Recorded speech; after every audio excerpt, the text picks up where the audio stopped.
Good morning. It's Sunday, March 24th, 2020, and I want to remember two of the national marches on Washington that I went to in support of LGBT rights, gay rights.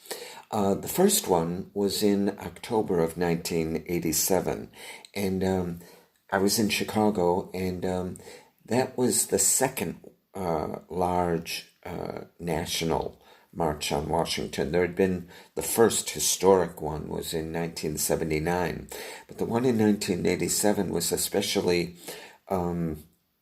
focused on, among other things, the AIDS epidemic that was devastating the gay communities across the United States. And so I remember I was working in Chicago, and I waited until the last minute, really, to make the decision to go. I knew that there were buses that were leaving from a parking lot on the north side of Chicago, not far from where I lived. And I made the decision on a Friday, I guess it was.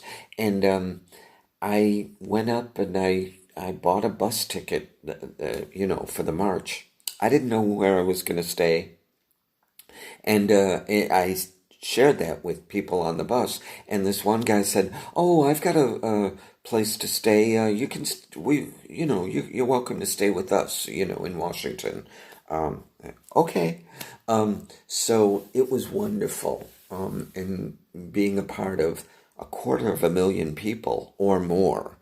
And I remember that it was at that march where they unfolded the debut of the AIDS memorial quilt, which was so powerful. All of those beautiful memorials to men and women who had passed away from AIDS and HIV. My friend John's panel would join them. He was still living in 1987, but would later pass away, and his beautiful quilt panel is part of, I think it's archived in San Francisco now. Then there was a second march, or an additional march, in 1993 that I went to, and that one, I didn't take a bus. I drove with my friends Michael and Wendy, and there was a second car that had some other friends of Michael's in it. And I remember at one point on the Pennsylvania Turnpike, or wherever it was that we were driving on the way to Chicago, Michael decided that he wanted the bag of Pepperidge Farm cookies that were in the other car. So he honked for the car to come up beside him on the tollway as we're driving at a very high rate of speed. And they rolled down the windows and they were passing the cookies back to Michael. And I just knew that the two cars were going to, touch and flip over, and we were all going to die on our way. And I'm screaming. And Michael turns to me and he says, "Oh, David, you're so fear-based." I was furious. Anyway, so there was that. And then we got to Washington, and we were staying at some hotel in Lafayette Square, I think. I mean, the whole city was turning gay. I mean, for the big march that would culminate, I think, on a Sunday. You could feel the energy everywhere you went, not just in Lafayette Square, DuPont Circle, the one of the big gay neighborhoods in D.C. and all. And I remember that at one night, the night before, there was a big rally in DuPont Circle, and Michael stood up on a bench and shouted, "I just want a top man."